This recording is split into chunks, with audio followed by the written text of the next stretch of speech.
हनुमान जी वापिस छोटे गए, माँ भूख लगी है, आपके दर्शन किया है, ये हमने कितना। देखो भाई, कोई आदमी अनुष्ठान करता है तो अनुष्ठान के बाद पारणा करता है, तो ये अनुष्ठान है मेरा कि मैंने आपका दर्शन किया, तो इसका पारणा भी होना चाहिए, भोजन भी होना चाहिए, तो भोजन करना है मुझे। तो यहाँ पर जितने फल हैं, इन फलों से मैं जो है तृप्त होना चाहता हूँ, आपकी आज्ञा हो तो मैं फल खाऊं। सीता जी ने कहा खूब आराम से खाओ। अब वो सीता जी को प्रणाम करके और थोड़ी दूर जा करके अपना रूप बना करके गए। हनुमान जी महाराज सोचने लगे कि देखो, कार्यार्थम मागतो दूत है, दूत का इतना ही काम नहीं है कि जितना काम बता दिया और उतना करे। दूत इसके अलावा वो सब काम करे कि वहां कोई भी बात पूछी जाएगी उसका मैं उत्तर दे सकूं। ओके, सीता जी देख ली कि हाँ देख ली। आगे तुम, हाँ आगे पूछेंगे रावण का बल कितना है कि पता नहीं, रावण का रूप रंग कैसा है कि पता नहीं, रावण का बल कैसा है, रावण के मंत्रियों के पास कितनी सोचने समझने की शक्ति है, रावण का ऐश्वर्य क्या है, रावण का लड़ने का साधन क्या है, इत्यादि इत्यादि बातें पूछेंगे तो क्या जवाब दूंगा। लंका की नगरी कैसी बसी हुई है, क्या जवाब दूंगा।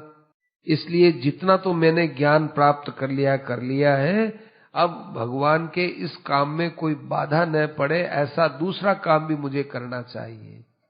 ऐसा विचार मैं रावण से बात करूंगा। बात बात के अंदर आदमी के अंदर का भाव का ज्ञान होता है कि इसके अंदर का भाव क्या है, उसके बाद ही मुझे राम जी के पास जाना चाहिए। ऐसा विचार करके कहा कि इसका क्या उपाय हो सकता है, एक ही उपाय हो सकता है, मैं अशोक वाटिका को तहस नहस करूं। रावण के मन में है कि कौन आया क्या आया, तब वो कोई आएगा मुझे पकड़ेगा मारेगा पकड़ेगा। ऐसे मौके पर मैं रावण से जाकर मिलूंगा तो रावण का ज्ञान हो जाएगा। अब हनुमान जी एक वृक्ष से दूसरे वृक्ष में कूदे और हूप हूप करने लगे, वृक्षों को उखाड़ उखाड़ करके पटकने लगे, और थोड़ी देर में अशोक वाटिका को एकदम मैदान साफ कर दिया उसका। सीताश्रयनगम त्यक्त्वा वनम शून्यम चकार से, एक केवल सीता जी वाला वृक्ष रखा, बाकी किसी वृक्ष को वहां पर नहीं रखा, सब वृक्षावलियों को तोड़ के फेंक दिया। राक्षस लोग आए सीता को धमकाने के लिए, ए सीते, ये बंदर तुमसे कई देर से बात कर रहा था, कौन है क्या है, तेरा वृक्ष नहीं तोड़ा सारे वृक्ष तोड़े, क्या बात है, तू इन बंदर से मिली हुई है।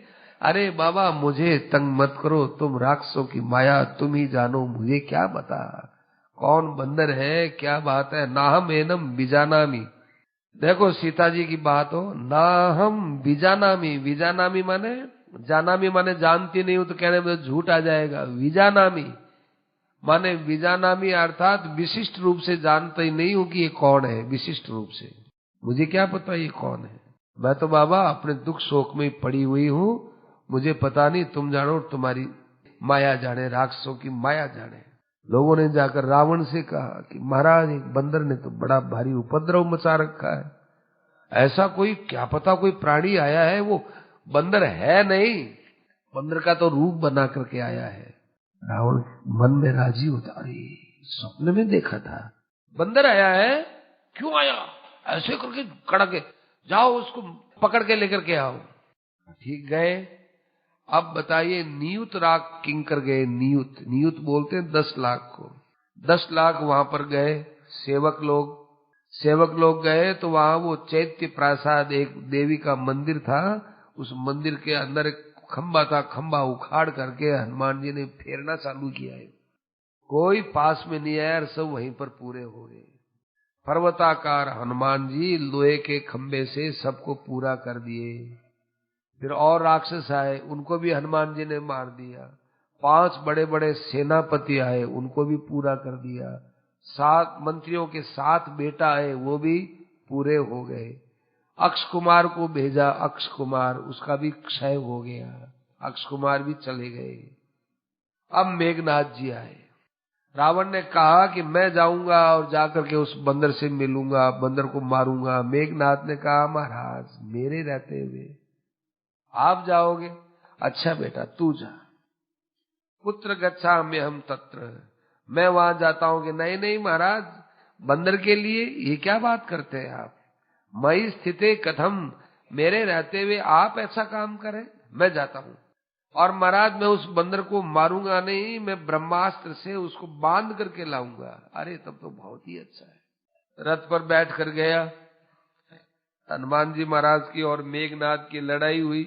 हनुमान जी को देखते ही मेघनाद ने हनुमान जी के सिर के ऊपर 8 बाण मारे। 6 बाण छाती में मारे और 6 बाण उन्होंने पैर में मारे और फिर पूंछ के ऊपर भी बाण लगाए। हनुमान जी इतने बाणों से कभी इधर हो गए, कोई इधर हो गए, कभी नीचे हो गए, कभी छलांग मार गए, ऐसे अपने आप को बचाए और खूब हर्षित होकर के जोर से किलकारी मारी और एक खंबा उखाड़ा। खंबा उखाड़ करके उन्होंने मेघनाद के रथ को और घोड़े को और सारथी को और सबको मार दिया और मेघनाद लुढ़कता हुआ दूर चला गया। तब मेघनाद ने ब्रह्मास्त्र लेकर के और उसको बांध दिया, हनुमान जी को बांध दिया। बांध करके रावण के पास में उनको ले जाने लगा। सुनो पार्वती, आश्चर्य होता है ना।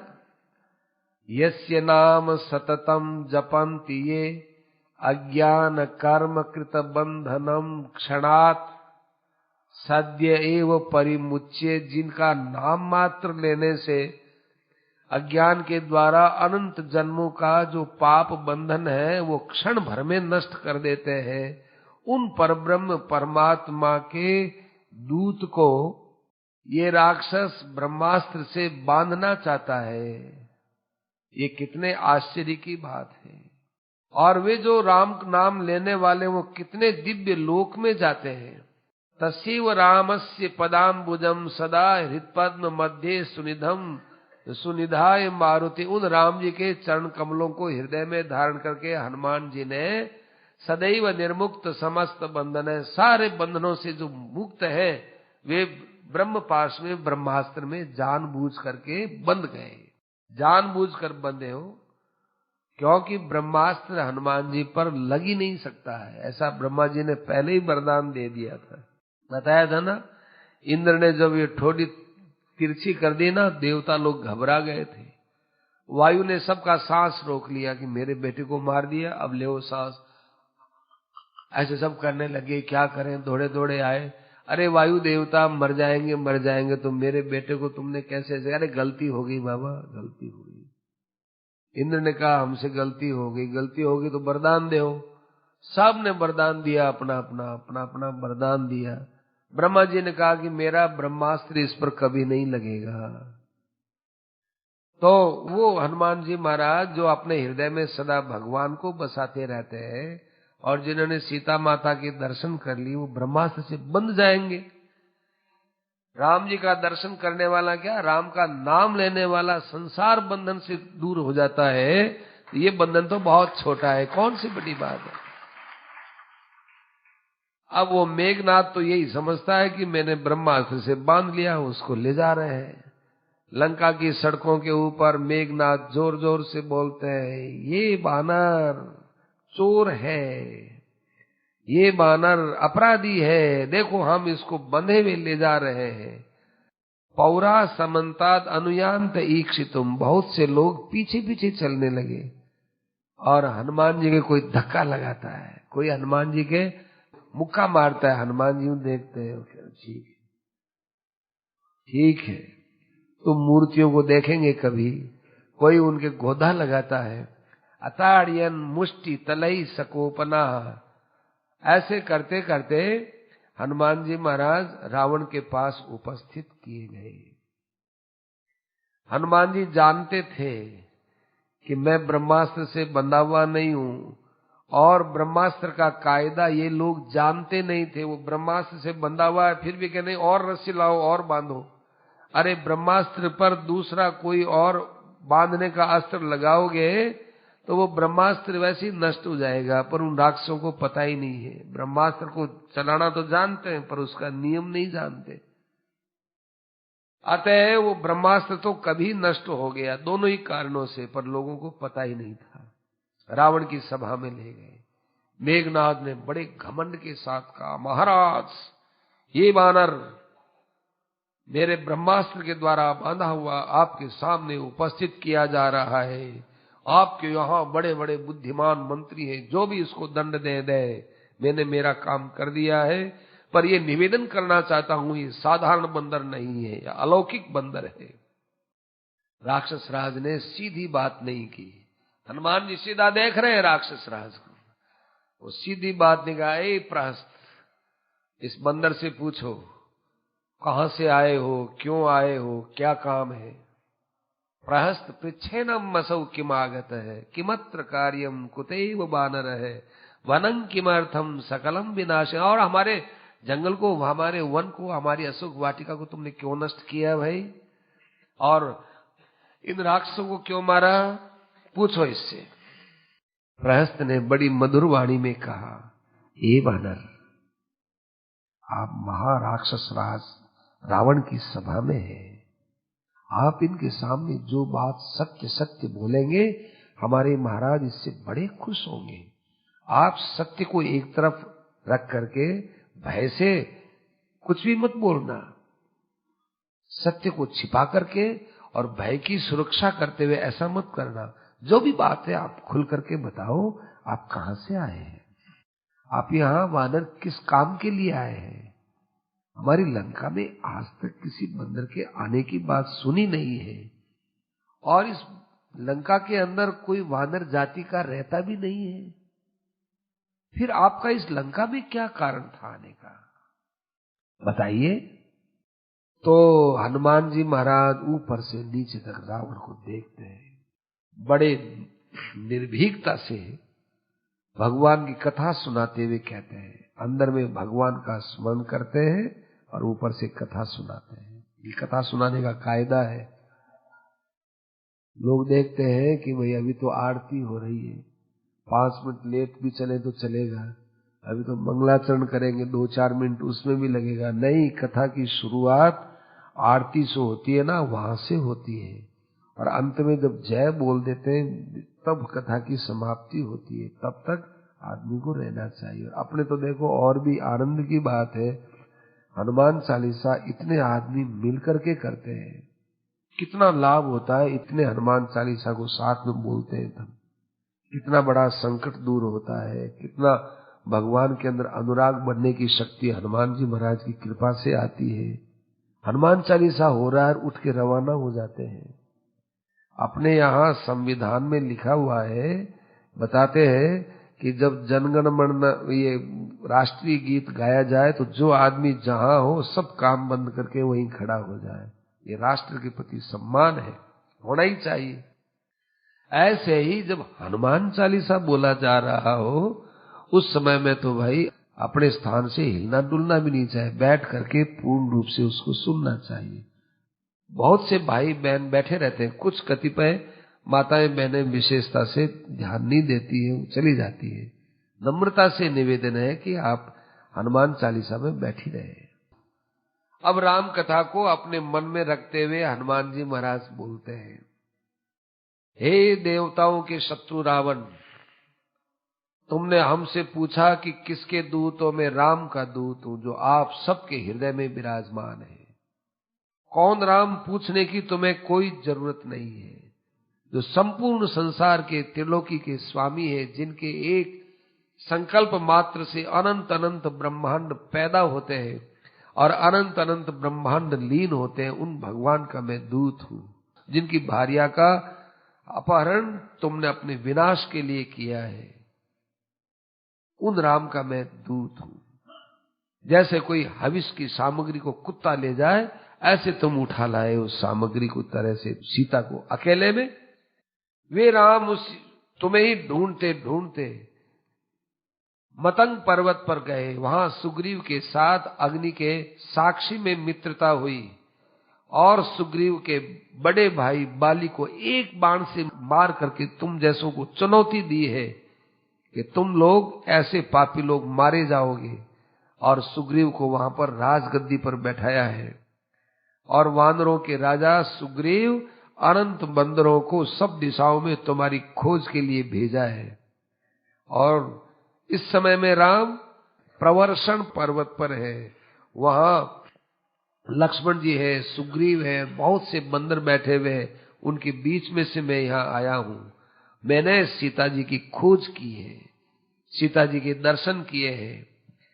इतने बंदरों में से, 10 दिशाओं में गए हुए बंदरों में से एक मैं ही हूं जिसने सीता जी का दर्शन किया है।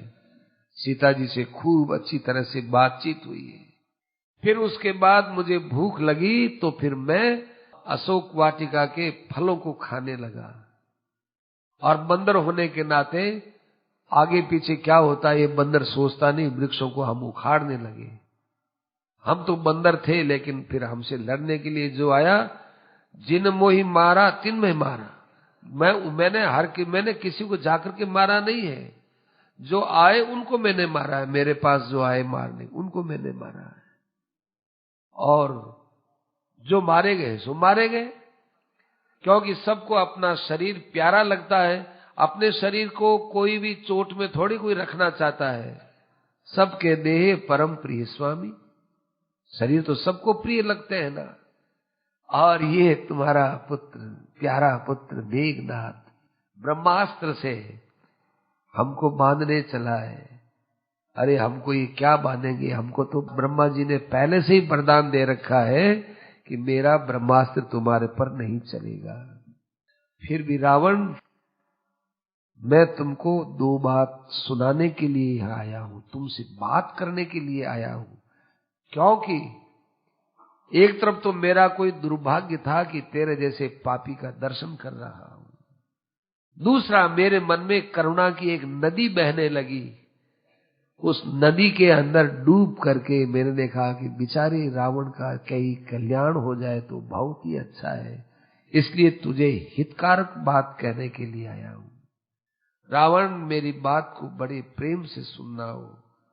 हर बात को राक्षसी बुद्धि से मत पकड़ना, हर बात को दैवी बुद्धि से पकड़ो।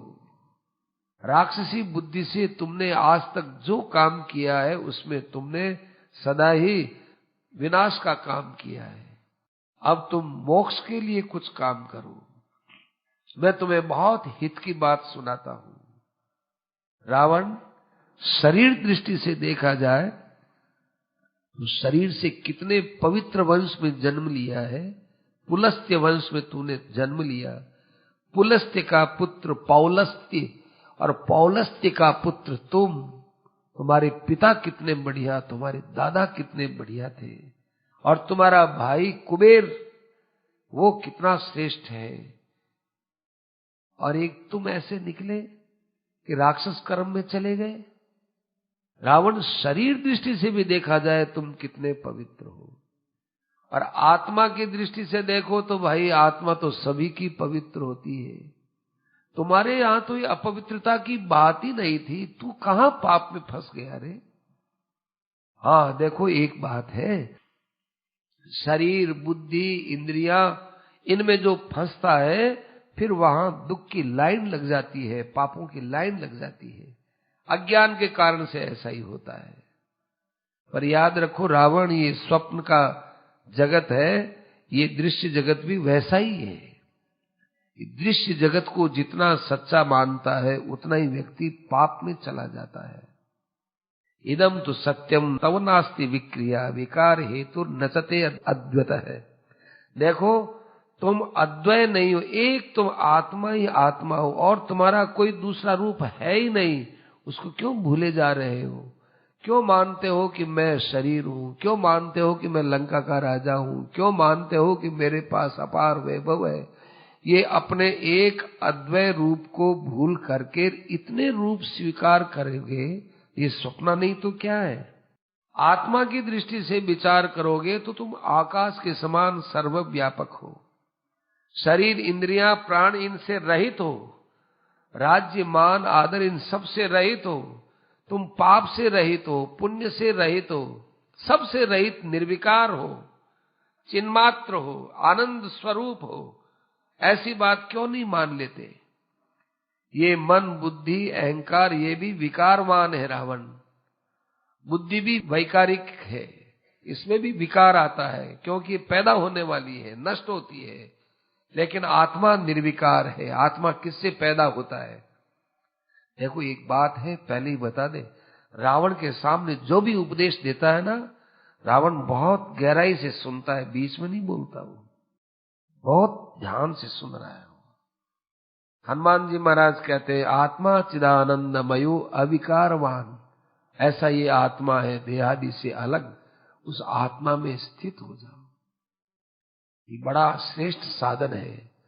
कितनों ही पाप किए हो, अपनी आत्मा में स्थित होते ही वो पाप एकदम वैसे ही नष्ट हो जाते हैं जैसे कोई बिच्छू का डंक लगा हुआ जहर ऊपर चढ़ता हो और कोई मंत्र बोल दे तो जहर कैसे उतरता है, ऐसे अपनी आत्मा के शुद्ध स्वरूप पर विचार कर उसमें स्थित हो जाओ, तुम्हारा सारा पाप वहीं पर दूर हो जाएगा। इतने पर भी तुम यदि नहीं समझ सको तो फिर और भी सरल साधन मैं तुमको बताता हूं। वो साधन है भक्ति का। भक्ति के अंदर भगवान का जो स्वरूप है, एक स्वरूप को तुम हृदय में बसा लो और भगवान के नाम का निरंतर जाप करते रहो।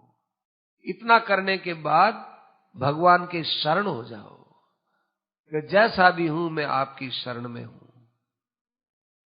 यदि रावण तुम्हारे में साहस हो, एक काम करो, सीता को अपने साथ ले चलो, मैं आपके साथ चलता हूं और उसी प्रवर्षण पर्वत पर सीता आप राम जी को सुपुर्द कर दो, अपने किए हुए के लिए क्षमा याचना कर लो, उनके चरण पकड़ लो और कह दो पापी हूं, जैसा भी हूं नाथ मैं आपकी शरण में आया हूं। मैं तुम्हें विश्वास दिलाता हूं रावण, तुम सारे पाप से तत्काल मुक्त हो जाओगे। आओ रावण, करो हिम्मत। कथम परम तीव्र ममाप्नुयात जनो भवाम्बुधेर दुख तरंग मालिन है।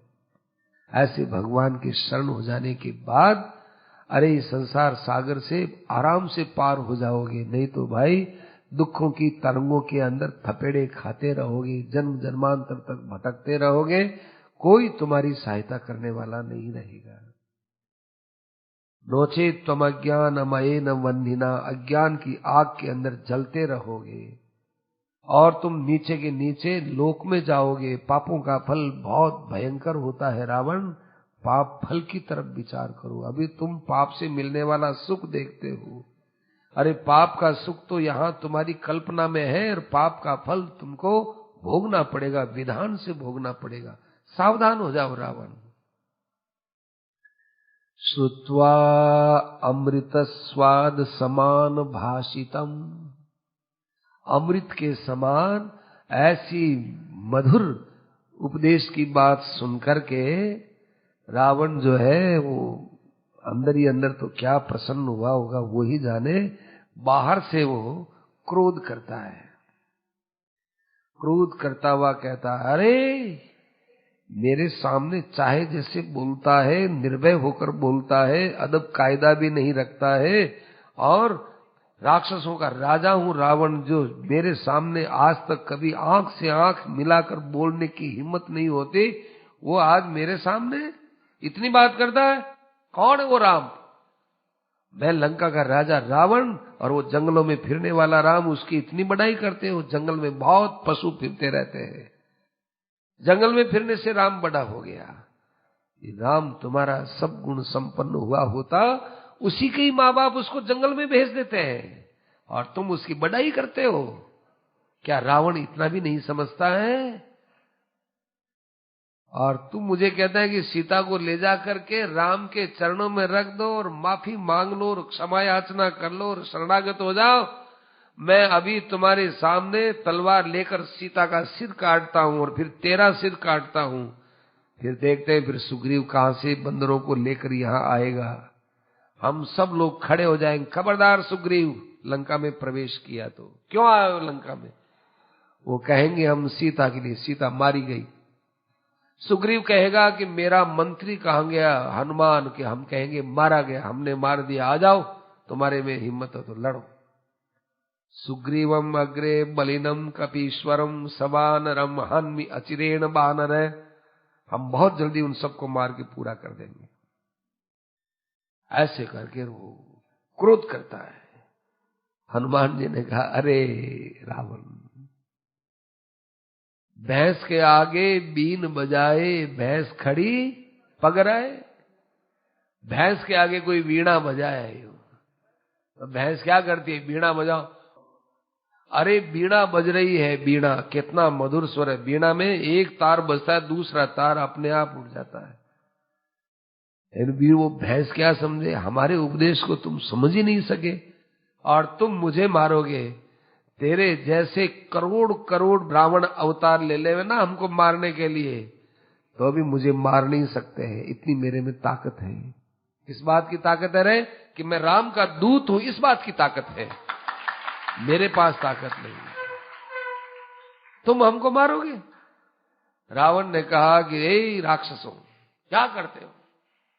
चाहे जैसे बोलता है, करोड़ रावण का अपमान किया और ये एक रावण बैठा है सुन रहा है। इस एक रावण का प्रताप तो बताओ। ले आओ मुदगर और करो इस सभा के अंदर इसी का कल्याण। खंडशः कपिम पश्यन्तु, टुकड़े टुकड़े करके इसको मारो, मेरी आज्ञा है। विभीषण कहता है महाराज ठहरिए, क्या करते हैं आप? आपको मालूम है किसका दूत है? राम का दूत है। दूत को सब प्रकार से अपने स्वामी की प्रशंसा करने का पूर्ण अधिकार है। वो अपने स्वामी की सब प्रकार से प्रशंसा करेगा। और दूत को मारोगे तो आपकी राजनीति सारे विश्व के अंदर निंदनीय बन जाएगी। देवता लोगों के पास आज इतना बल मिलेगा कि वो देखेंगे रावण तो दूत को भी मारने वाला है, रावण कायर है। जो छोटे आदमी को मारता है तो वो बड़ा आदमी कायर माना जाता है। ऐसा मत कीजिए। आप क्या चाहते हैं? आप यही चाहते हैं ना कि राम आए हमसे युद्ध करे। तो राम कब युद्ध करेगा? जब ये यहां से जाएगा। और इसका कुछ ऐसा काम कीजिए कि ये भी याद रखे कि मैं लंका में गया था, दूसरे भी लोग सोचें कि हाँ ये लंका में गया था, राम जी भी सोचे कि हाँ ये लंका में गया था। ऐसा कोई काम कीजिए। ऐसा तो भाई हनुमान जी महाराज यूं खड़े खड़े वहां पर पूंछ ही चूम रहे थे। अरे बंदरों को देखो ये पूंछ कितनी अच्छी लगती है। यो पूंछ चूमने वाले हनुमान जी के लिए आज्ञा दी कि इसकी पूंछ के अंदर आग लगाओ, उसकी आग से सारा शरीर इसका जल जाएगा या पूंछ कट जाएगी। बांदराणाम ही लांगुले महामानो भवेत किल। तो बंदर के पूंछ में प्रेम है तो सब वस्त्र आदि उसके ऊपर लपेटने लगे, आग लगा दी। अब आग लगाई तो हनुमान जी को ये राक्षस लोग क्या करें? चामटी ले लेकर मार मार के कहे ये देखो ये देखो ये चोर है, इसको दंड मिलता है, चोर है ये दंड मिलता है। हनुमान जी सबकी मार खाते जा रहे हैं। और वहां से सभा से बाहर निकले, थोड़े दूर आगे गए, हनुमान जी महाराज चढ़ गए महल के ऊपर। महल के ऊपर चढ़े, सब देखने लग गए। फिर हनुमान जी महाराज छोटा सा रूप बनाए तो उस पूंछ में से निकल गए बाहर, और फिर बड़ा रूप बनाया और उस लौ को पूंछ के अग्रभाग में रख करके सब जगह घुमाने लगे। ये कौन है साहब? ये हमारे सेनापति है। उसके घर में आग लगाई। ये अमुक बटालियन के हैं साहब, ये अमुक बटालियन के। वहां जाकर आग लगाना चालू किया और जो वहां गोदाम था बारूद का, सबसे पहले हनुमान जी ने वहीं लगाया, बारूद में लगा दिया, वहां लगा दिया। जहां तहां सब जगह आग ही आग हो गई। हाथ पुत्र नायल करे, पिता कहाँ है? वो कह रहा है पुत्र कहाँ है? लंका के अंदर हाय बेटा, हाय पुत्र, हाय स्त्री, ऐसे ऐसे हल्ला हो रहा है। सारी लंका जलती जा रही है। देवता लोग आकाश में बैठे बैठे सब दृश्य देख देख करके बड़े प्रसन्न हो रहे हैं। रावण के लिए बड़ा उत्साह हुआ। एक विभीषण को छोड़ करके सब लोगों के घरों को जला दिया, सब भस्म हो गए। और हनुमान जी महाराज उछल करके समुद्र के अंदर डुबकी लगाई। और डुबकी लगाने के बाद फिर हनुमान जी महाराज जो है वहां से सीता जी के पास आए। हनुमान जी की पूंछ क्यों नहीं जली? हनुमान जी की पूंछ इसलिए नहीं जली कि वायु के पुत्र है ना, तो वायु देवता ने अग्नि को टेलीफोन कर दिया कि आओ अग्नि देवता, ही इज माई सन, मालूम है मेरा बेटा है। मैं तुमको सिफारिश कर रहा हूं ऐसा। अच्छा अच्छा अच्छा अच्छा अच्छा, गुड गुड गुड गुड, ऐसा ही करेंगे, हम इसकी पूंछ नहीं जलने देंगे। ये सब संवाद किसने किया? सीता जी ने सबको फोन कर दिया। सीता जी ने कहा ठहरो भाई, वायु देवता आप अग्नि को फोन कर दो। सीतया प्रार्थितो न लहे न ददा हरे पुच्छाम। अब बंदर की पूंछ तो जली नहीं। क्यों नहीं जली? कि भाई जिसका नाम स्मरण करने से अशेष पाप नष्ट हो जाते हैं, वो भगवान राम का दूत है, उसको ये साधारण अग्नि क्या जला पाएगी। सीता जी के पास आए। सीता जी ने हनुमान जी को कहा, हनुमान क्या हुआ? बस अब जाने की तैयारी की। क्या हुआ?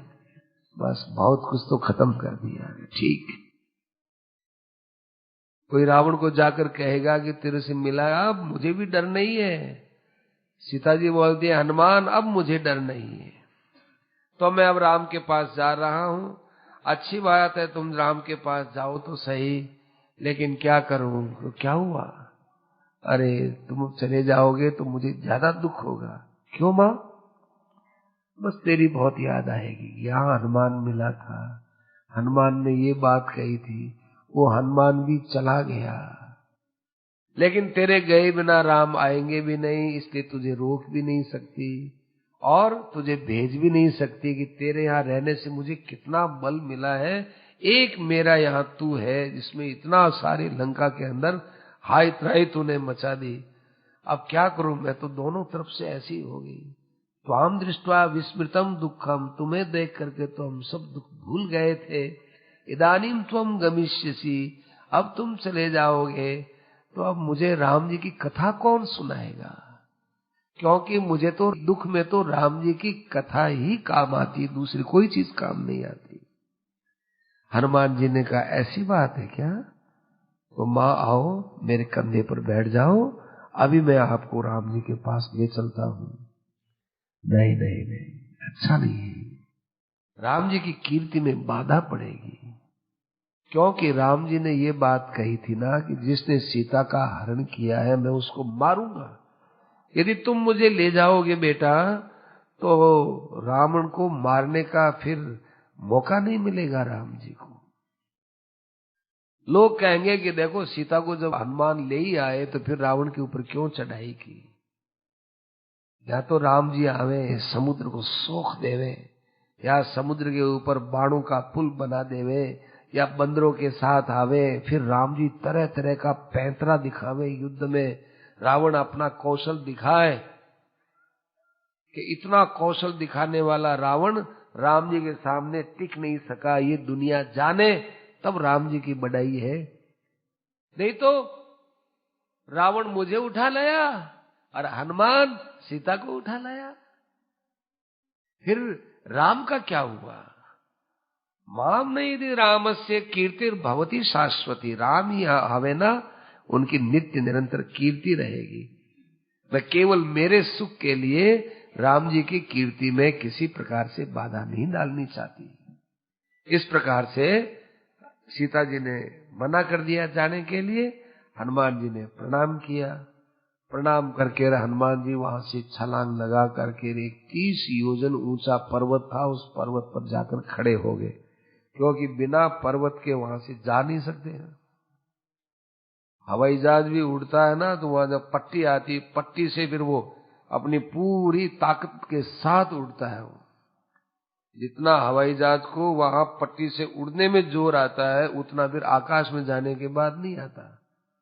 ऐसे ही जब पहली शुरू की उड़ान भरनी पड़ती है, तब हनुमान जी महाराज ने वो 30 योजन ऊंचा 120 कोस ऊंचा जो पर्वत था, उस पर्वत के ऊपर खूब पैर जमाए और पैर जमा करके देखा कि अरे ये तो धंस रहा है, पर्वत यूं खिर रहा है, बिखर रहा है।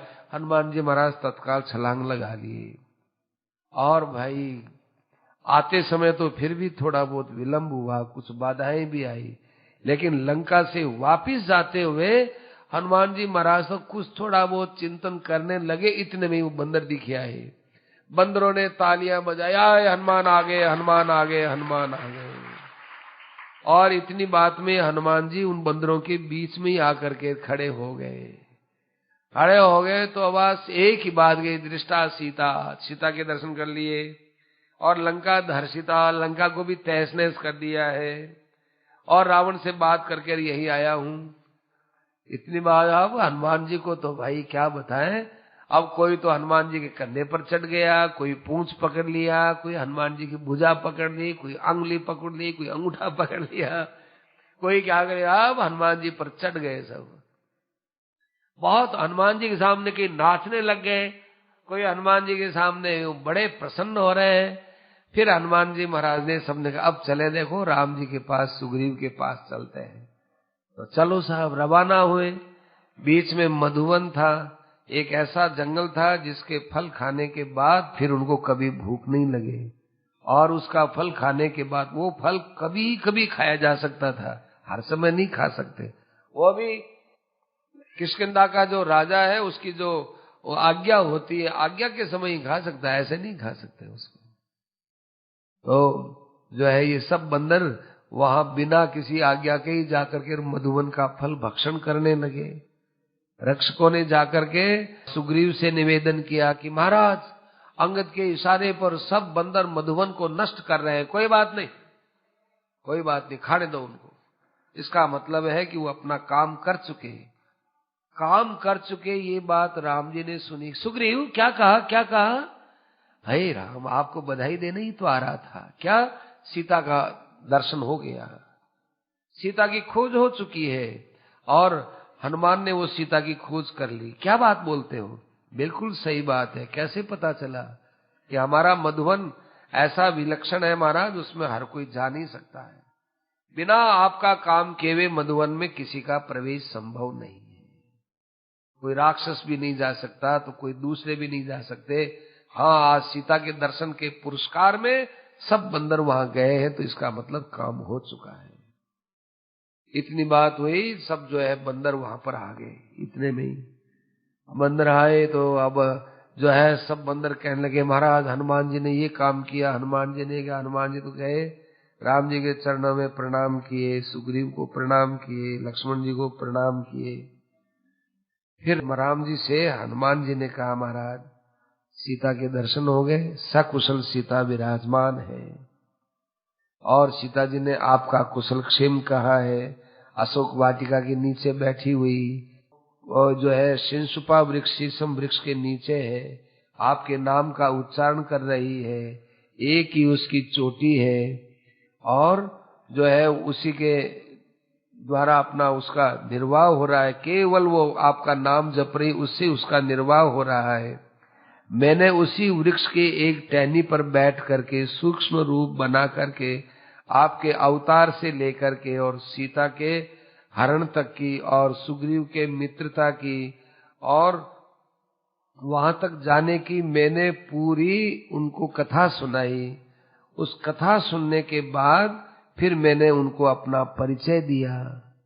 सीता जी को एक बार विश्वास नहीं हुआ कि क्या पता ये कौन आया हुआ है। तब फिर मैंने आपने जो अंगूठी दी, अंगूठी को देने पर उनको विश्वास हो गया। तेन माम अति विश्वस्ता, विश्वास ही नहीं अति विश्वास किया, पूर्ण विश्वास हो गया।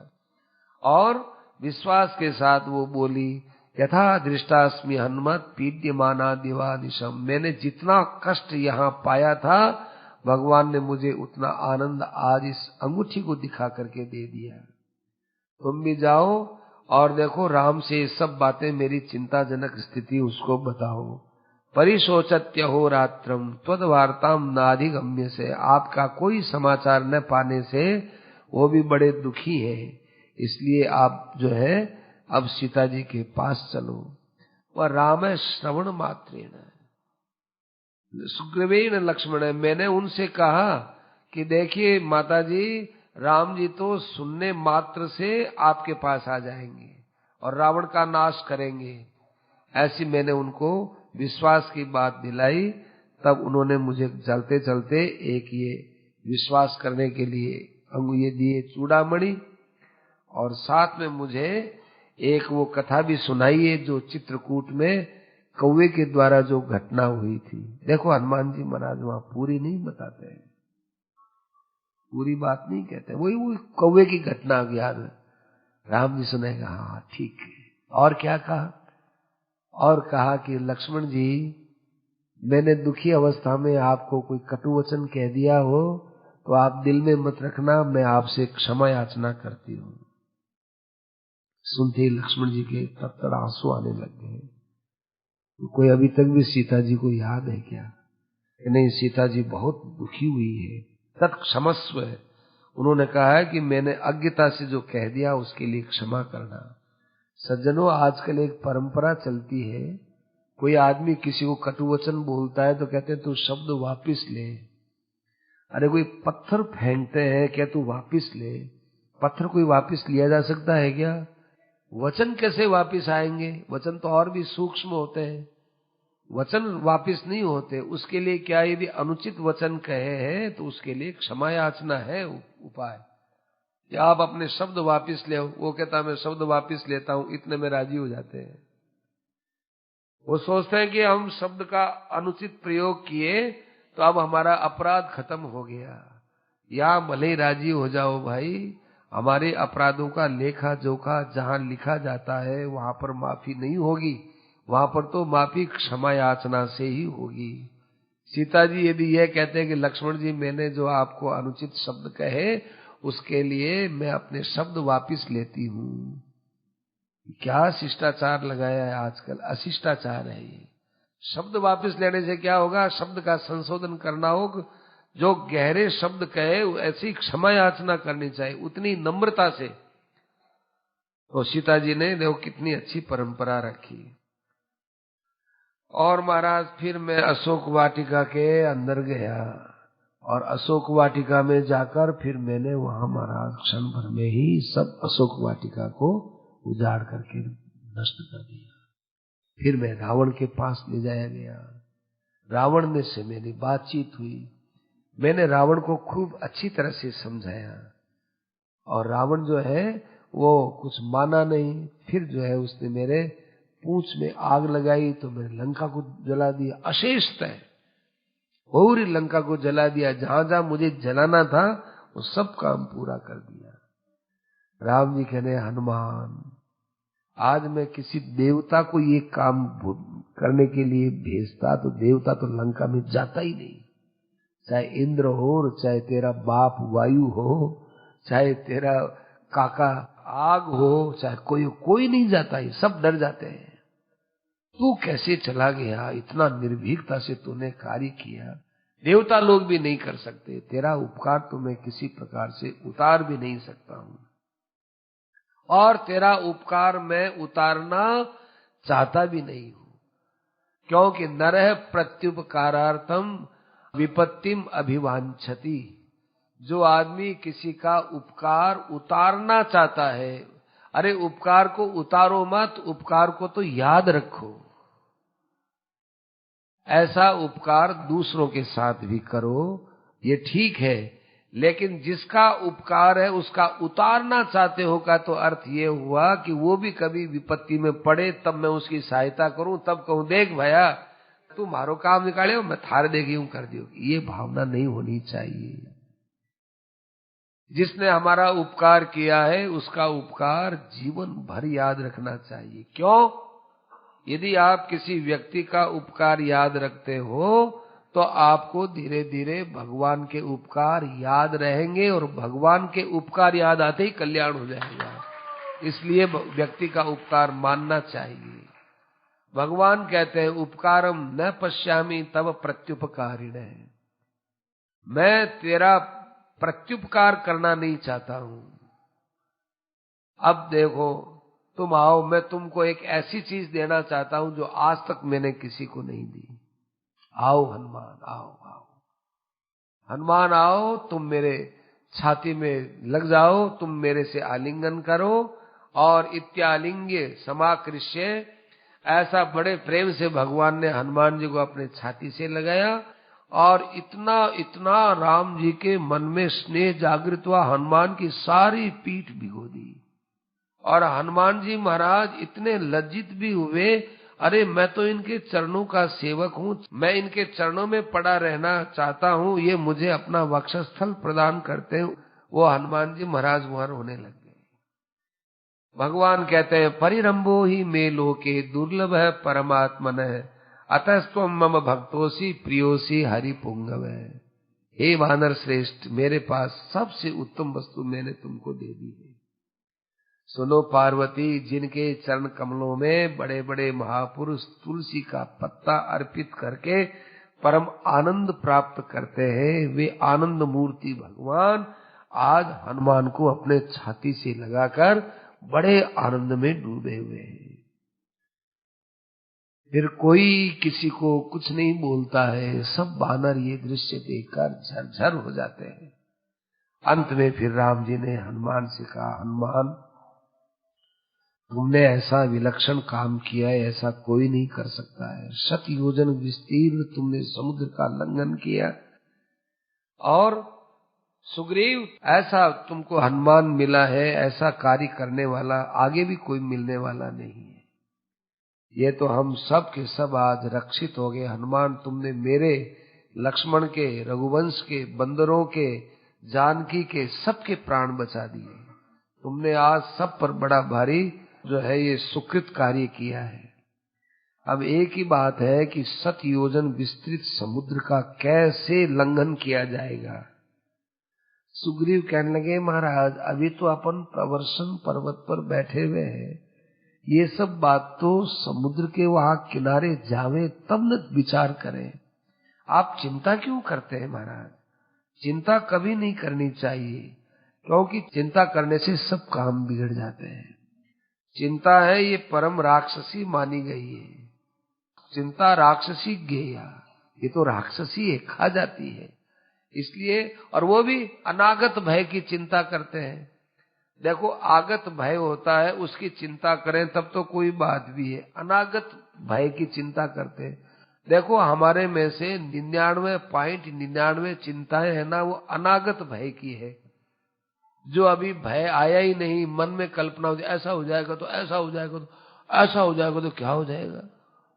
अरे अभी आने तो दो, आने तो दो। अनागत भय की चिंता करते हैं। आया हुआ भय वो इतना हमको भयभीत नहीं करता, अनागत भय की चिंता करते हैं। अनागत भय से नहीं चिंतित होना चाहिए कि भाई कैसे न कैसे ही समुद्र के वहां चले तो सही, लेकिन लंघन के लिए क्या करना चाहिए, कोई उपाय तो होना चाहिए कि महाराज इस संसार के अंदर ऐसा कोई भी प्राणी है क्या कि जो आपसे बढ़कर हो। त्रिशु लोकेशु, ऐसा कोई संसार में प्राणी नहीं है कि आप धनुष बलवान लेकर रहे आपके सामने कोई मुकाबला कर सके। आप निश्चित जीतोगे, रावण मारा जाएगा।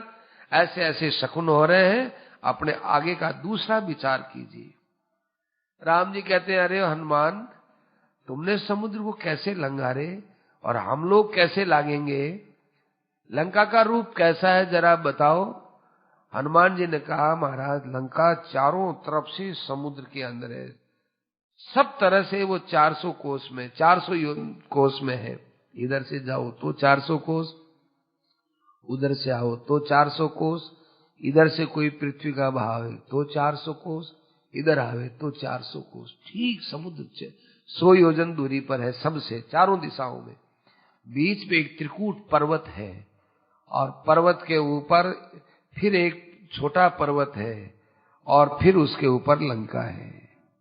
लंका के बाग बगीचे देखे महाराज, इतने बढ़िया, सब ऋतु में सब फल होते हैं।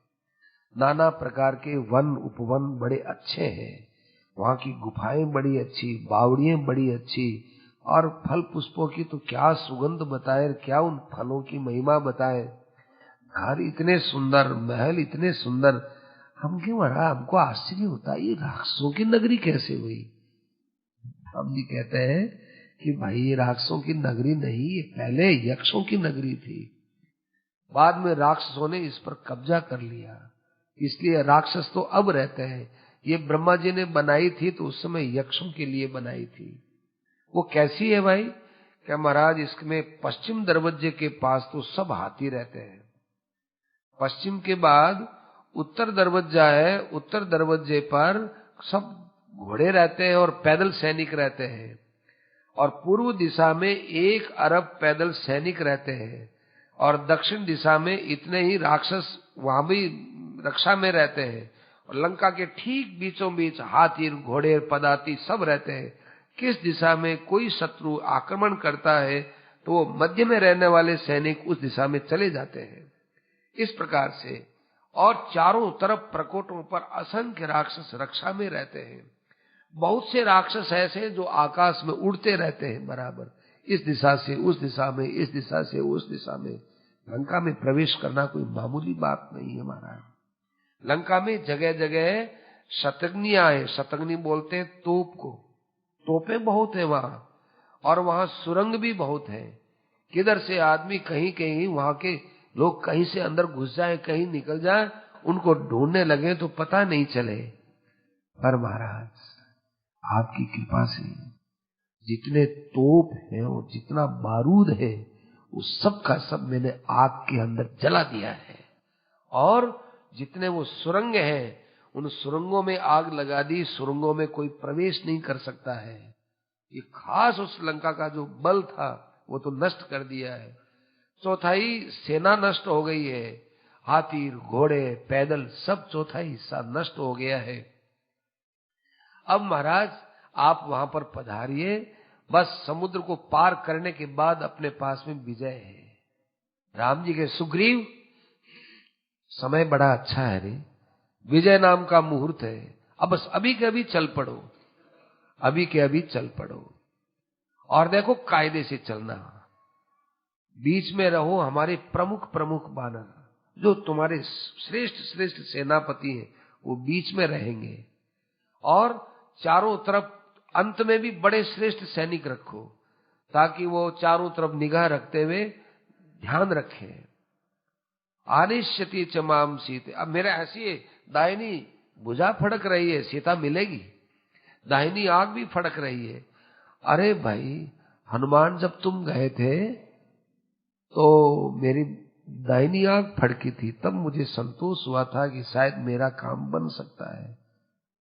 तो कहा कि महाराज मैंने सीता की खोज कर भी ली, बड़ा अच्छा हुआ, और मैं हनुमान के ऊपर बैठूंगा, अंगद के ऊपर लक्ष्मण जी बैठेंगे, मेरे साथ सुग्रीव रहेंगे, और आगे पीछे गज गवाक्ष मैंद द्विविद ये रहेंगे, और उसके पीछे सेना रहेगी। ऐसे अपने सब लोग साथ साथ चलते हैं। सब बंदर वहां से चले, और बंदर लोग हैं जो गुफाओं में से होते हुए, जंगलों में से होते हुए, खूब ऊपर नीचे पर्वतों पर होते हुए चले। बंदरों ने देखा कि अपने को तो खूब अभ्यास करना है, चलते ही किसी पर्वत को उठावे और पटक दे, चलते ही किसी वृक्ष को उठावे और पटक दे, ऐसा भी अभ्यास भी करते रहे। ऐसे चलते चलते सब लोग समुद्र के किनारे आकर विराजमान हो गए। अब विचार आगे करना है कि समुद्र को कैसे लांघा जाए और कैसे आगे युद्ध किया जाए।